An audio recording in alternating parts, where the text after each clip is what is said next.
하나님의 어린 양을 보라 그렇게 했습니다. 보라 했으니까 오늘 꼭 어린 양 되신 주님을 만나시고 보고 가시기 바랍니다. 오늘 우리 사회는 참 모든 것이 좀 불투명합니다. 미래도 불안하고 경제도 이렇게 암울할 수가 없습니다. 안보가 어떻게 될지 걱정하는 사람들이 참 많습니다. 정치는 옛날부터 그랬지만 더 시끄럽습니다. 그리고 정치는 엔진인데 팍팍 나가줘야 되는데 싸우기만 하고 나가질 않아요. 이게 생산적이지가 못합니다. 청년 실업의 문제는 아주 심각합니다. 요즘 가장 선호하는 직장이 교사, 공무원. 우리 때만 해도 그러지 않았습니다. 그러니까 안정된 직종을 선호한다는 것 자체가 미래가 그렇게 불안정하고 불안하다는 겁니다. 오늘 이런 상황 가운데서 우리들은 어떻게 미래를 준비해야 되겠습니까? 전에는 사람들은 열심히 하면 된다. 열심히 하니까 되었어요. 잘 살았습니다. 좋은 대학에 갔습니다. 지금은 열심히 해도 안 된다는 겁니다. 좋은 대학 가도 무슨 소용이 있습니까? 취직 자리가 없는데요. 취직해도 무슨 소용이 있습니까? 언제 나올지 모르는데요. 결혼을 안 하는 거예요, 이게. 패배주의죠. 패배주의가 지금 상당히 팽배해 있습니다. 수단과 방법을 가리지 않고 돈만 벌면 된다 하는 것이 우리나라 사람들의 생각 속에 박혀 있는 겁니다. 그런데 지금 돈이 안 벌려요. 수단과 방법을 하든 돈이 안 생깁니다. 돈이 쉽게 생기지가 않습니다. 그런데 그렇게 살다 보니까 영혼이 그렇게 황폐해지게 되었다는 겁니다. 그러니까 인생의 출구가 보이지 않고 사람들은 멀쩡히 살아있는데 지금 어디 가야 될지 사람들이 그렇게 방황을 많이 하고 있는 겁니다. 2100년 전에 유다의 상황이 우리나라보다 비슷했고 사실은 더 힘들었고 더 불투명했고 더 불안했습니다. 그들은 정말 비참했습니다. 그들은 로마의 지배를 받고 있었습니다. 가난했고 질병이 그렇게 많았고 귀신 들린 자가 막 수두룩했고 그 위에 정치권들 종교 지도자들은 전부 다 부패했고 가진 자들은 전부 다 비리를 다 저지르고 부정으로 나라가 온통 얼룩져 있었습니다. 이때 하나님의 종 세례 요한이 나타나서 딱 한마디 합니다. 다른 데 길 없다. 한 분을 바라보라. 그게 세례 요한이 내린 이스라엘 사회에 대한 극단적인 처방이었습니다. 그가 제시한 처방은 너무 비현실적입니다. 경제가 살아날 것이다. 취직 자리가 많아지게 될 것이다. 나라가 독립이 돼서 이제 우리는 자유를 찾게 될 것이다. 얼마나 멋있는 말입니까? 지금 정치가들이 전부 다 이 말합니다. 그 믿으면 안 되는데 전부 다 거짓말입니다. 그거는 그냥 표 받으려고 하는 소리입니다. 전부 다 왜냐하면 책임을 못 지거든요. 책임지는 소리를 해야지 책임을 못 지는 거 아무리 해봐야 그거는 속이는 겁니다. 그거는 딱 하나입니다. 주님께서도 우리에게 딱 하나를 지금 요구하고 있습니다. 보라, 세상 죄를 지고 가는 하나님의 어린 양이로다. 그분을 봐야 됩니다. 대통령 봐도 소용없어요. 첫 번째는 인생들의 근본 문제가 무엇이냐는 겁니다. 29절 읽어보면 이튿날 요한이 예수께서 자기에게 나오심을 보고 가로되 보라, 세상 죄를 지고 가는 하나님의 어린 양이로다. 이런 88 하면 무슨 생각이 납니까? 88 올림픽이 아마 생각이 날 겁니다. 아마 대구나 광주에 사신 분들은 88 고속도로가 생각날 겁니다. 제일 꾸불꾸불한 도로 생각날 겁니다. 여러분 거북선 하면 무슨 생각이 납니까? 아마 이수진 장군이 생각이 날 겁니다. 연세가 좀 지긋이 드신 분들께서는 아마 담배가 생각날 겁니다. 거북선 이래가지고 군대에서도 그거 피우면서 얼마나 그 회포를 풀었습니까? 근데 어린 양 하면 무슨 생각이 납니까? 아무 생각이 없어요. 왜냐하니까 우리나라는 양하고 아무 상관이 없는 문화이기 때문입니다. 소 이라면 생각이 굉장히 많습니다. 소띠 이런 것부터 해가지고 소 타는 거 이런 것들 많습니다. 근데 유대인들에게 있어서 양, 어린 양 그러면 막 떠오르는 생각이 너무 많습니다. 성전 제사용으로 드려진 이 제물이죠. 유월절에 잡은 어린 양, 그 어린 양을 잡아서 피를 문설주에 바르고 고기는 집안에서 먹었습니다. 평상시에는 제를 지으면 성전에 양을 데리고 와서 그 피를 제단에 뿌리고 고기와 기름을 막 태우고 안수하고 하나는 그냥 멀리 광야로 쫓아내고 이런 식으로. 그러니까 이들에게 있어서 양이라고 하는 것은 굉장히 생활적으로도 친밀했고 또 하나님 앞에서 굉장히 중요한 의미가 있었던 것을 알 수가 있습니다. 하나님께서는 거룩한 분이셨기 때문에 인간의 죄를 양의 피로 대속을 하게 하신 것입니다. 어린 양의 피 때문에 인간의 죄가 하나님의 무서운 심판을 가리울 수 있게 되었던 것입니다. 그래서 이들은 어린 양 하면 자동적으로 인간의 죄, 하나님의 무서운 심판 딱 두 가지가 동시에 떠오르게 되었다는 겁니다. 백성들이 지금 답답한 마음을 가지고 요한의 설교를 지금 듣고 있습니다. 갈 데가 없으니까요. 인생의 답을 찾기 위해서 요한에게 나와가지고 그 불편한 가운데서 지금 설교를 듣고 있는 겁니다. 나라는 어떻게 될 것인지, 지금 어려운 가운데서 지금 사업을 시작을 했는데 이 사업이 잘 될 것인지 안 될 것인지, 지금 일자리가 있는지 취직은 해야 되겠는데 정치나 경제는 어떻게 돌아갈 것인지 아무리 뉴스 봐도 안 되는 겁니다. 요한은 하나님의 어린 양을 보라. 그들은 수천 년 동안 보고 행했던 것이 어린 양입니다. 어린 양 보고 잡고 놀고. 근데 또 그 얘기를 하는 겁니다. 어린 양을 보라는 겁니다. 하나님의 아들이 하나님의 어린 양으로 오셔서 인간의 죄를 해결하셨다는 그 말씀을 지금 하고 있는 겁니다. 유대인들은 이 말을 듣는 순간 또 그 말이냐, 지긋지긋하게 들었다 봐. 1000년 이상 그 얘기만 들었다는 겁니다. 그러면서 굉장히 식상해하는 겁니다. 오늘 우리들은 각자 답답한 문제를 가지고 이 자리에 나왔습니다. 참 어려운 가운데서 먹고 살아야 되니까 사업은 시작을 했는데 이 사업이 어떻게 될지 알 수가 없는 겁니다. 지금 자녀가 결혼을 하긴 해야 되는데 만나고 있긴 하는데 이게 혼사가 될지 안 될지 이게 어려운 겁니다. 학생들이 열심히 공부를 해요. 대학을 갈 수 있을지, 대학 가면 또 길이 열릴지 이게 간단한 문제가 아니라는 겁니다. 하나님께서는 너무나 무심하게 우리의 답답한 이런 문제와 아무 상관없이 우리를 제 문제로 지금 끌고 가고 있는 겁니다. 죄라고 하는 것이 뭐냐니까 하나님을 믿지 않는 것이 죄입니다.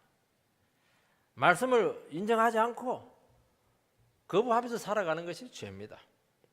도덕적으로 문란한 거, 하나님을 의지 않고 내 마음대로 욕심대로 살아가는 거, 행동은 하지 않았지만 마음속으로 온갖 악한 생각하는 거, 실제 악한 습관에 많이 빠져 있습니다.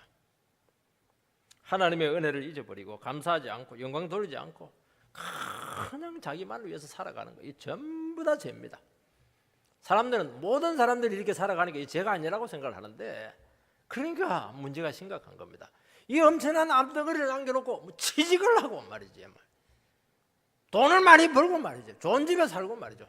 그렇게 되기를 정말 저는 진심으로 축원합니다. 그래서 이게 문제라는 게 지금, 이게 문제라는 거예요 지금. 이거 그 암덩어리를 놔두고 좋은 옷을 입고 여행 다니고 맛있는 거 먹고 그게 무슨 소용이 있냐는 겁니다. 성경은 눈에 드러난 현실적인 문제보다도 더 심각한 것이 우리 속에 있는 죄라고 분명히 말씀하고 있습니다. 여러분, 우리 인생의 근본적인 문제는 돈이 없는 것도 아니고 병 걸린 것도 아닙니다. 하나님을 하나님으로 인정하지 않는 데서부터 지금 모든 문제가 다 터지고 있는 겁니다. 오늘 우리 사회는 많은 암덩어리들이 지금 막 그냥 곳곳에서 지금 생겨났습니다. 그래서 문제가 터지지 않는 곳이 없어요. 정치적으로, 경제적으로, 교육적으로, 안보적으로 건드리면 폭발합니다. 어디서부터 손을 써야 되고 어디서부터 이 사회를 수습해야 될지 지금 대책이 없어요. 소리만 지르고 있는 겁니다. 이 암덩어리가 생긴 이유가 어디에 있습니까? 그건 딱 하나입니다. 이 나라 백성들이 물질의 우상에 빠져서 탐욕을 체험해서 살아간 결과입니다. 백성들은 정치가를 욕합니다. 정치가는 서로를 욕을 합니다. 욕할 필요 없어요. 전부 다 우리 책임입니다. 믿는 사람들이 진리 대신에 세상을 막 따라갑니다. 하나님을 섬겨요. 천국은 가야 되니까요. 그러나 속에는 여전히 세상 탐욕으로 송아지 우상으로 꽉 차 있습니다. 하나님은 정직해요. 심은 대로 거두게 합니다. 우리에게 나타난 거 누구 책임입니까? 우리 가정에 그 문제 터진 건 누구 책임입니까? 삼촌 책임입니까? 아니에요. 내가 할 그대로 나타나는 겁니다. 그것은. 오늘 의학이 많이 발달했습니다. 의학이 발달하면 병이 없어져야 되는데 병은 더 많아졌습니다. 이 병의 원인 중에 한 75%가 심리적인 요인과 관계가 있다는 것이 밝혀졌습니다. 그래서 현대의학에서는 임상적으로만 치료해서는 안 되고 영혼이 중요하다 하는 인식이 많이 바뀌고 있어요. 영혼이 회복돼야 되고 그렇게 될 때 이 질병의 문제가 근본적으로 해결된다. 이런 쪽으로 지금 많이 인식을 하고 있습니다. 오늘 사람들은 물질적인 부여 속에서 평안과 행복을 찾으려고 합니다. 여러분, 평안과 행복은 하나님의 관계에서 오는 겁니다. 다른 사람들의 행복을 위해서 내 삶을 이렇게 드릴 때 하나님께서 주시는 겁니다. 내가 행복해야지. 여러분, 행복은 목표가 아닙니다. 행복을 목표로 삼으면 행복은 반드시 비켜갑니다. 하나님을 사랑하고 이웃을 사랑할 때 하나님께 부수적으로 주는 것이 행복입니다. 부수적인 걸 자꾸 추구하려고 합니다. 절대로 안 될 겁니다. 하나님과의 관계를 등한시하고 물질의 우상을 따르다 보니까 지금 모든 관계가 다 파괴가 되었습니다. 서로를 안 믿습니다. 아무도 안 믿어요. 마음을 나눌 데가 없는 겁니다. 사랑을 공유를 해야 되는데 사랑을 공유할 수가 없는 겁니다. 그러니까 온 사회가 삭막해지고 있고 온기를 느낄 수가 없는 겁니다. 한때 대제국을 건설했던 나폴레옹은 이런 고백을 합니다. 내 인생에서 행복한 날은 딱 일주일도 안 된다. 그 얘기를 합니다. 제가 생각할 때 일주일에 아마 조세핀하고 결혼하고서 신혼여행 갔을 때가 아닌가 생각이 됩니다. 이 정복력으로 똘똘 뭉친 그 인간에게 어떻게 행복을 구할 수가 있겠습니까? 그게 무슨 평안이 올 수가 있겠습니까? 늘 불안해야죠. 늘 불행해야죠. 왜냐하면 어쩔 수가 없는 거예요. 그것은. 죄인이 하는 모든 것은 하나님의 진노만 불러오기 때문인 것입니다. 하나님께서는 우리의 인생을 부정하고 못마땅하게 여기고 있는데 우리가 어떻게 행복할 수 있으며 우리가 어떻게 평안할 수가 있겠습니까? 여러분, 죄인이 최선을 다해서 열심히 살아간들 그 죄인이 한 겁니다. 그 인정 못 받습니다. 어떻게 그 삶에서 가치를 찾을 수가 있겠습니까? 여러분, 죄를 가진 채 열심히 살면 살수록 하나님이 그거 싫어해요. 그래서 열심히 살면 살수록 좌절감은 더할 겁니다. 그 엄청난 이런 업적들이 허물어지는 것은 시간 문제입니다. 왜냐하니까 말씀에 뿌리를 두지 않는 것은 이것은 사상누각입니다. 여러분, 하나님 없는 성공은 인생을 허무에 빠뜨리게 될 겁니다. 성공하고 죄지어요. 아이러니입니다. 이것은 너무 허무하니까요. 덧없으니까 그렇게 하는 겁니다. 여러분, 우리의 착함과 바른 삶이 우리를 어려움에서 절대로 구출해 주지 못합니다. 피조물인 우리에게 전 삶을 하나님께서는 요구하고 있고 나만 의지해라 그렇게 바라시는데 우리가 약간의 선행을 하고 약간 봉사하고 약간 헌금하고 그것으로 하나님께서 우리를 만족하겠습니까? 그것은 어불성설입니다. 말이 안 되는 겁니다. 하나님 다 줬는데 조금 내고 하나님을 생색하고 그거 가지고 되겠습니까? 안 되는 겁니다. 여러분, 우리는 착각을 많이 합니다. 내 인생은 내 것이니까 내가 책임지겠다. 우리 집은 내 집이니까 내가 책임지겠다. 그 생각을 하니까 안 되는 겁니다. 어떻게 책임져요? 자기도 자기 책임 못 지는 겁니다. 우리는 한 번씩 조용한 시간을 가질 때 알 수 없는 모든 죄의 짐이 우리를 내리누르는 것을 느낄 때가 참 많습니다. 하나님이 우리의 양심을 막 깨우고 있습니다. 그때 순수할 때거든요. 그때 잘 한번 정직할 때거든요. 여러분 집에 불이 나면은 수단과 방법을 가리지 않고 빠져나와야 되는 겁니다. 이것저것 챙기면 안 돼요. 여러분 진노 중에 있는 인생에게 가장 긴급한 것은 이 하나님의 진노를 어떻게 가려야 될 것인가, 이 심판에서 내가 어떻게 구출을 받아야 될 것인가, 하나님이 나를 싫어하는데 이분의 태도를 어떻게 바꿔야 될 것인가, 이것이 제일 인생의 중요한 문제라고 지금 우리에게 선포하고 있는 것입니다. 두 번째는 믿음은 하나님의 어린 양을 바라보는 것입니다.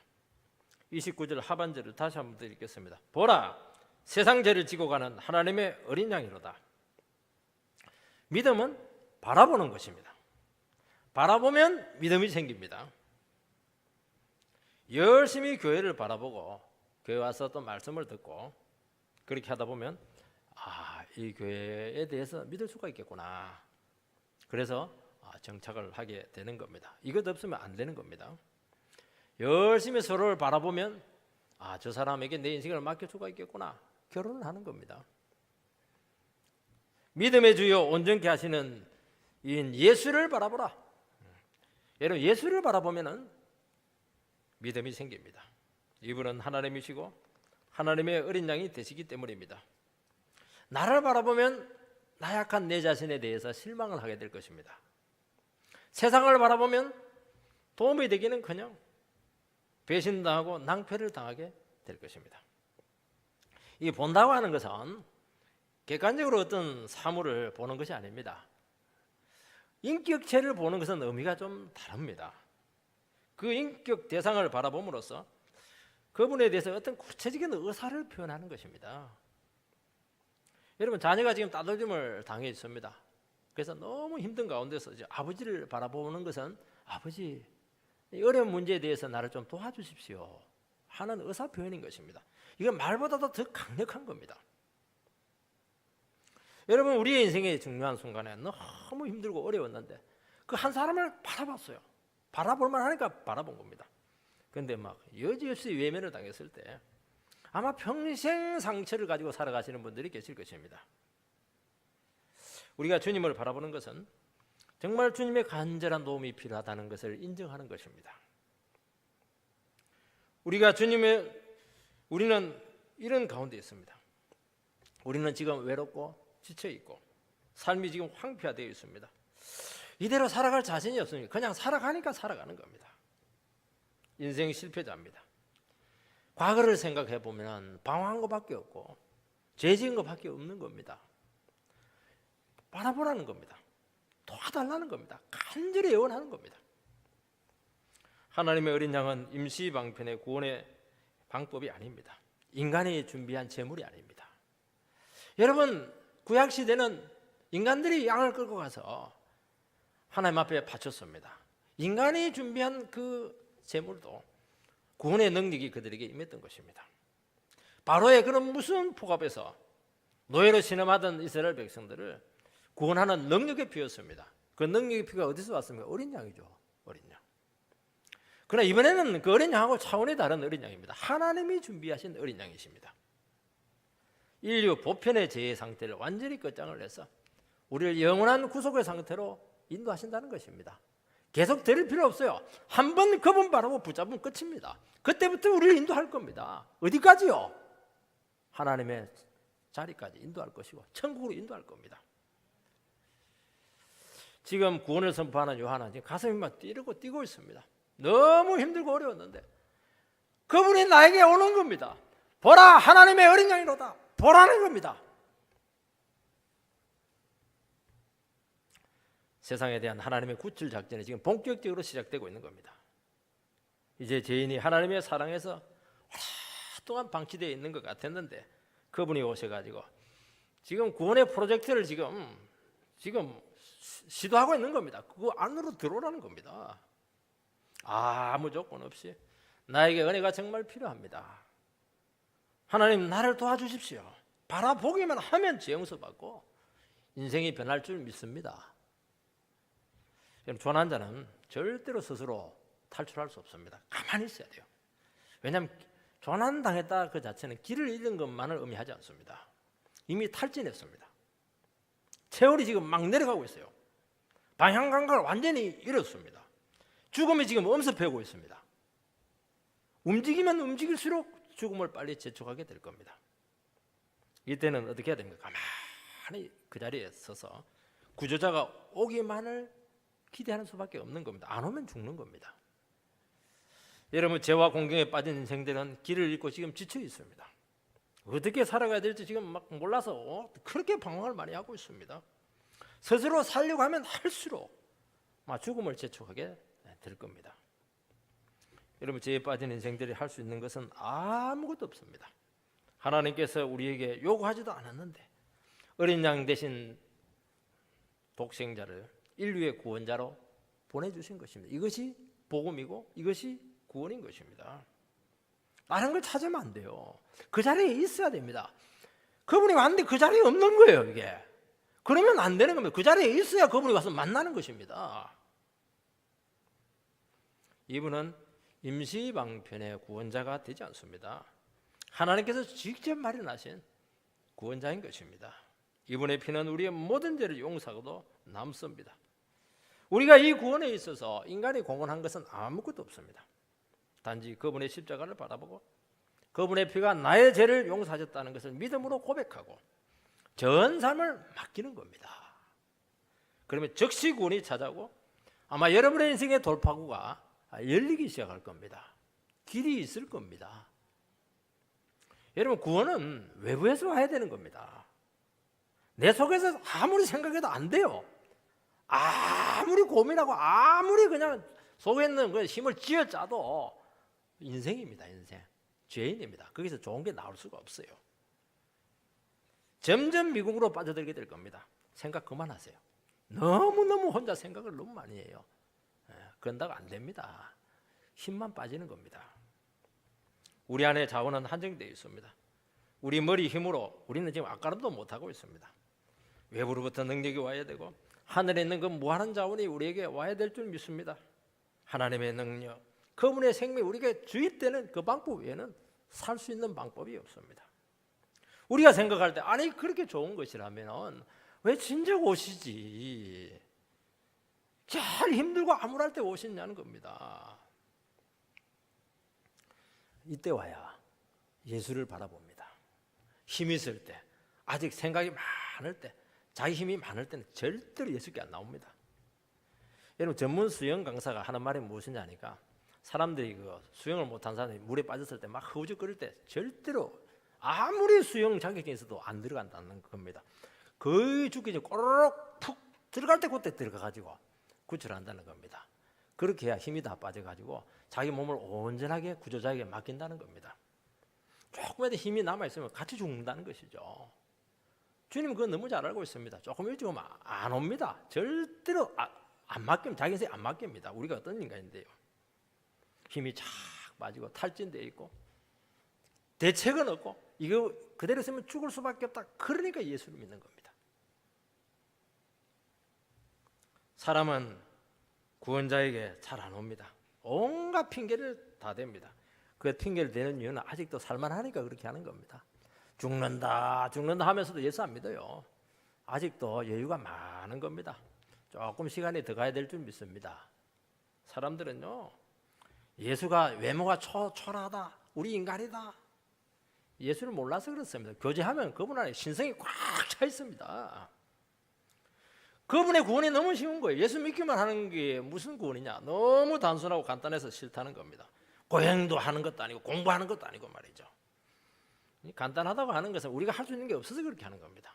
우리가 그거 갖고 안 되기 때문에 그렇게 하는 겁니다. 그분을 바라보는 겁니다. 무능을 인정하라는 겁니다. 죄인은 하나님이 자기를 미워한다고 그렇게 합니다.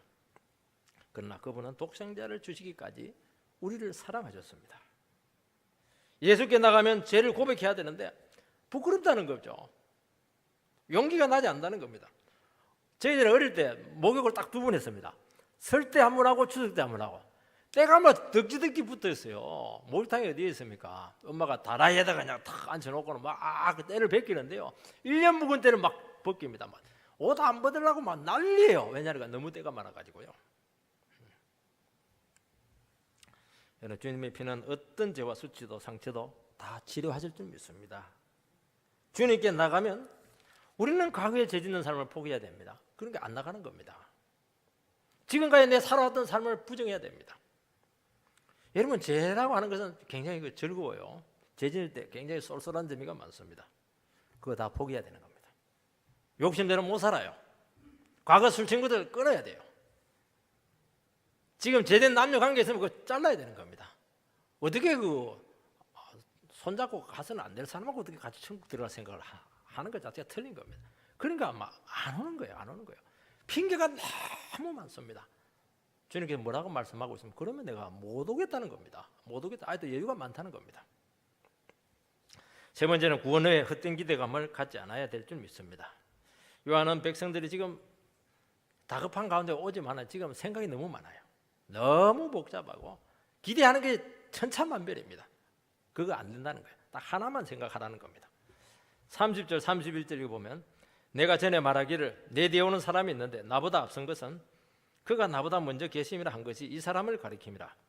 나도 그를 알지 못하였으나 내가 와서 물로 세를 베푸는 것은 그를 이스라엘에 나타내려 함이라 하니라. 요한은 예수님이 자기보다 앞섰다 고백을 합니다. 이것은 시간적으로 먼저 태어났다는 것이 아니고 절대적으로 앞섰다. 신학적으로는 선지하시는 분이시다. 인간과 절대적으로 구별을 되시는 영원하신 하나님이다 하는 것을 고백하는 것입니다. 세례 요한은 예수가 누구인지 몰랐다고 고백을 합니다. 근데 사실은 이것은 좀 따져봐야 됩니다. 세례 요한은 예수님과 이종사촌 관계에 있는 6개월 먼저 태어난 형입니다. 육신적으로는 알았지만 영적으로는 몰랐다는 겁니다. 성령의 역사로 이분이 하나님이시라는 것을 알았다는 것을 이야기하는 겁니다. 여러분, 하나님의 말씀을 통해서 이것은 깨닫게 되는 겁니다. 예수가 하나님의 아들이다. 이것은 기적입니다. 이게 은혜인 줄 믿습니다. 어떻게 인간이지 어떻게 그게 하나님의 아들입니까? 어떻게 그분이 신성을 가지고 있습니까? 다 그렇게 얘기합니다. 그거는 아직 육신적으로 알고 있는 겁니다. 저는 예수를 믿을 때 어려운 것이 뭐냐? 어떻게 육신을 입고 오신 예수님께서 신이 될 수가 있는가? 이분이 어떻게 하나님의 아들이 될 수 있는가 하는 그 문제였습니다. 근데 하나님의 말씀을 듣는 중에 저렇게 위대한 말씀을 하시는 분이시라면 이것은 신이다. 이거는 인간의 말이 아니다는 겁니다. 이거는 하나님의 음성이라는 겁니다. 저런 사랑을 할 수 있는 분은 인간이 아니라는 거죠. 그거는 하나님밖에 할 수 없다는 겁니다. 주님의 영접했습니다. 이게 뭐냐니까 성령님께서 우리에게 깨달아 주는 것입니다. 선지하시는 하나님, 그분을 붙잡으시기 바랍니다. 여러분, 이 말씀을 어디 가서 듣겠습니까? 여러분, 명심보감을 가지고 이 말씀을 들을 수 있겠습니까? 논어를 가지고 이 말씀을 들을 수 있겠습니까? 아니에요. 이건 하나님의 아들 되신 예수님만이 할 수 있는 말씀인 줄 믿습니다. 32절 4절 말씀을 보면 요한이 또 증언하여 이르되 내가 보매 성령이 비둘기같이 하늘로부터 내려와서 그 위에 머물렀더라. 나도 그를 알지 못하였으나 나를 보내어 물로 세를 베풀라 하신 그이가 나에게 말씀하시되 성령이 내려서 누구 위에든지 머무는 것을 보거든 그가 곧 성령으로 세를 베푸는 이인 줄 알라 하셨기에 내가 보고 그가 하나님의 아들이심을 증언하였노라 하니라. 요한이 주님을 알아본 구체적인 경위를 지금 설명하고 있습니다. 자기도 몰랐는데 성령이 그분 위에 비둘기같이 내려와서 머물러 있는 것을 보고 하나님께서 이분이 하나님의 아들이다 지시를 내렸다는 겁니다. 그래서 알았다는 겁니다. 그러면서 이분은 성령으로 세례를 주시는 분이시다고 지금 선포하고 있습니다. 요한이 예수님을 하나님의 아들로 알아보고 증거한 경험을 굳이 이렇게 굉장히 어려운 주제지 않습니까? 이것을 그들에게 말씀하는 이유가 있습니다. 그 이유는 딱 하나입니다. 백성들이 기대한 그 메시아가 아니기 때문에 내가 말한 이 메시아만 믿으라는 겁니다. 지금 백성들은 메시아가 그들의 현실적인 문제를 해결해 주기를 그렇게 기대했습니다. 특히 백성들이 나왔지만은 너무 생각이 복잡해요. 너무 미묘한 생각을 많이 가지고 있습니다. 많은 기대를 가지고 있는 겁니다. 그 기대 가지지 말라는 게 그거 아니라는 겁니다. 그들이 세례 요한의 설교를 들었고 심지어 그냥 그 옷을 입은 채로 요단강물에 빠지면서까지 침례를 받았습니다. 여러분, 이거 쉬운 게 아닙니다. 내가 죄인입니다. 자복을 하면 세례요한에 데려가서 물에 빠뜨려 가지고 세례를 주었습니다. 그래서 그것을 회개의 세례다 그렇게 하는 겁니다. 그러니까 이 사람들이 세례요한에게 나온 것은 그냥 시간 남아서 오는 게 아닙니다. 정말 절박하고 힘들어서 나온 겁니다. 저희가 무슨 돌파구가 있을까? 저희가 구원의 길이 있을까? 새로운 인생을 시작해 볼 수 있을까? 그런 열망을 가지고 여러분들 교회 오지 않았습니까? 정말 해방되고 싶었고 이 지긋지긋한 삶에서 좀 탈출하고 싶은 그 마음이 그들 속에 있었던 것입니다. 속이 타는 거예요. 날씨만 타는 게 아니고 내 속이 타는 겁니다. 요한은 그 백성들에게 예수가 너희들이 생각한 그 메시아가 아니라는 겁니다. 예수는 인간의 근본적인 문제를 해결해 주는 그런 분이라는 것을 분명하게 선포합니다. 이분은 성령으로 세례를 주시는 분이 되시는 것입니다. 여러분, 요한이 베푼 회개 세례는 엄청난 겁니다. 이것은 자기가 죄를 고백하면 물에 빠뜨려서 회개의 세례를 베풀어 주었던 것입니다. 요한은 분명히 얘기합니다. 이거 갖고 안 된다는 거예요. 이거 가지고 이거 안 된다는 겁니다. 주님께 나아가서 죄 용서 받고 내 뒤에 오시는 그분 성령 받고 새 사람 되어라. 그 얘기를 하고 있는 겁니다. 어떤 분들은 자기 죄는 고백을 해요. 예수께 안 나갑니다. 자기가 문제 있다는 걸 인정을 합니다. 죄인이고 이대로 살아서는 내 미래가 없다는 거 다 알고 있어요. 자기는 너무 죄가 많다는 겁니다. 가만히 있어요. 가만히 예수께 가야 되는데, 예수 가서 예수 만나서 죄 용서 받아야 되는데 가만히 있는 게 가만히 예수께 안 나가는 겁니다. 인생의 문제로 괴로워하고 슬퍼하고 고통스러워하고 애통하는데 이 고침을 받아야 되는데 예수께 나가서 고침을 받으려고 하지 않는 겁니다. 눈물을 흘려요. 뭐 달구도 같은 눈물 쫙쫙 흘립니다. 그렇지? 아무 일도 일어나지 않는 겁니다. 어른 나이가 드신 분들 중에서 병원을 잘 안 갑니다. 분명히 뭐가 혹이 잡히는데 병원 안 가요. 왜냐하니까 병원 가면 암사기입니다. 그 얘기 듣기 싫어가지고 안 가요. 그러면 죽는 겁니다.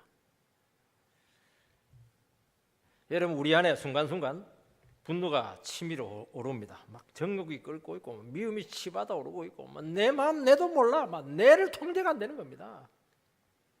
이대로 죽을 것 같은 고통을 느끼는데 놀라운 사실은 끝까지 참습니다. 시간이 약이야 이렇게 하면서 가만히 있는 거예요. 이게 주님께 나가서 고침받고 변화를 받지 않습니다. 요한은 자기에게 나온 것으로 아무것도 보장해 줄 수 없다 하는 것을 분명히 그들에게 선포합니다. 교회 오래 다닌 거 아무 소용없다는 거예요. 그거 갖고 안 된다는 거예요. 주님 인격적으로 만나서 내 문제를 치료받고 해결받고 구원받으라는 겁니다.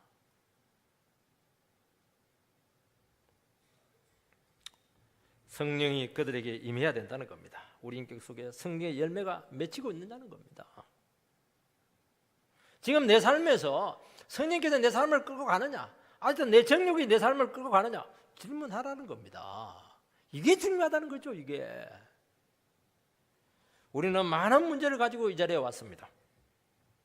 이 문제 해결을 위해서라면 어떤 대가도 지불할 용의가 있습니다.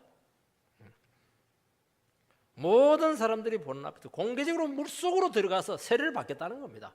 얼마나 대단한 겁니까? 다 지체가 높으신 위험한 존엄한 사람들이지 않습니까? 죄인임을 인정하겠다는 겁니다. 그것만으로는 안 되는 겁니다. 우리는 빚 문제를 가지고 있고 부부간의 문제를 가지고 있고 음란의 문제가 있고 사업의 문제를 가지고 있고 각자 문제 없는 사람이 없습니다. 이것 때문에 너무 지쳐 있습니다. 이 문제가 해결됐으면 어떤 일이든 하겠습니다. 어떤 각오도 다 되어 있습니다. 아마 그런 마음을 가지고 있을 겁니다. 돈을 달라면 돈을 주겠습니다. 40일 금식 기도를 하려면 금식 기도를 하겠습니다. 주님은 그거 아니라는 겁니다. 한 가지를 딱 요구합니다. 말씀 듣고 은혜 받고 성령 받아 변화되라는 겁니다. 우리의 삶이 고달프고 답답한 이유는 딱 하나입니다. 말씀의 자리로 나오도록 하기 위한 것입니다. 재고백하고 주님을 영접하고 성령을 받으라는 겁니다. 너 우리의 그 다급한 문제만 딱 해결해 주면 어떻게 되겠습니까? 문제 해결 딱 받고 교회 떠나버립니다. 하나님 안 속아요. 인간이 어떤 사람들이 힘들 때는 막 살려달라고 난리를 지기는데요, 그 문제 해결되면 하나님 안녕히 계세요, 고맙습니다, 헌금 좀 하고 싹 도망갑니다. 그리고 세상 가서 그동안 못했던 욕심 다 채웁니다. 우리가 완전히 없어지고 성령의 원인격을 우리를 지배를 하고 우리 자신이 성전이 되어야 될 줄 믿습니다. 하나님과 붙들려서 살아가는 겁니다. 이게 되기 전까지는 축복이 없을 겁니다. 요한은 자기는 물로 세례를 주지만은 내 뒤에 오시는 주님은 불과 성령으로 세례를 주신다고 선포하고 있습니다. 현실적인 답답한 문제를 가지고 나온 백성들에게 완전히 변화되라는 겁니다. 말로만 때우지 말라는 겁니다. 불과 성령으로 너 속에 있는 그 더러운 자아들, 정욕들, 탐욕들 전부 다 태우라는 겁니다. 제가 보니까요, 바람기는 한 사람이 있었는데 이 바람기가 이렇게 무서운 줄 저는 잘 몰랐습니다. 바람을 피우다가 주님이 쳐가지고 완전히 반 죽다 살아났습니다. 뭐 약을 먹었는지 살아났어요. 이제 그러면 바람기가 끝나겠지? 아니에요. 끝나지 않았습니다. 또 다른 여성과 간음하다가 이번에는 사형선고 같은 질병을 받았습니다. 막 암이 퍼지는 겁니다. 1년을 쭉 그냥 그 치료받고 그 방사선 치료받고 머리털 빠지고 뭐 죽도록 고생을 해요. 눈물로 회개하고 막 겨우 또 살아났어요. 그것도 하나님 기적입니다. 사람들 하나님 형제를 사랑한다고 정말 기적이 일어났네요. 얼마나 기쁜지 몰라요. 바람기가 없어졌습니까? 아니더라니까요. 또 다른 여성에게 접근을 하게 되고 그 여성이 좀 분별력이 있었어요. 당신이 깨끗하냐고. 딱 과거가 들통나는 바람에 온갖 창피 다 당하고 그래서 치료까지 받아가지고 출교를 당했습니다. 그러면 바람기가 없어졌습니까? 모르죠. 그 다음 출교됐으니까 어떻게 되는지 모르는 겁니다. 지켜봐야 되는 겁니다. 그동안 회개 많이 했습니다. 글을 써가지고 막 그냥 회개문을 써가지고 사람들이 감동을 주었어요. 글을 올려가지고. 그리고 많은 사람들이 그 사람을 위해서 그렇게 기도했습니다. 너무너무 신앙이 좋은 것처럼 보였고 이 사람들 됐다! 이 사람 정말 예수쟁이다! 그렇게 보였습니다. 아니죠. 아니었다는 거니까요. 아니더라니까요. 인간의 죄는 몇 번 죽다 살아나도 제압되지 않습니다. 일시적인 회개, 일시적인 겸손, 일시적으로 은혜 받는 것처럼 보이는 거, 그게 안 되는 거예요. 하나님 안 속아요. 그렇게 고생하고 그렇게 대가를 지불하고 몇 번 죽다 살아나고 그러면 정신 차리고 사람이 되었을까? 사람도 이런 식으로 보고 있는데 하나님은 우리의 본성을 너무나 잘 알고 있습니다. 오늘 우리는 절박한 현실의 문제만 가지고 이곳에서 구하시지 마시기 바랍니다. 우리를 위해서 죽으시고 성령을 주신 하나님의 아들을 찾아가서 정말 만나시기 바랍니다. 내가 깨어져야 됩니다. 이제 복잡한 생각 내려놔야 돼요. 생각처럼 안 됩니다. 하나님 뜻대로 되는 거예요. 성령이 이끄시는 대로 인생이 되는 겁니다. 약속대로 되는 겁니다. 왜 생각을 그렇게 많이 합니까? 그 생각 때문에 될 일도 안 되는 겁니다. 하나님, 저는 아무것도 못해요. 하나님 은혜가 필요합니다. 오늘도 나를 붙드셔서 주의 뜻대로 사용하여 주십시오. 그런 위대한 기도가 시작되기를 주의 이름으로 축복합니다. 주님을 바라보시기 바랍니다.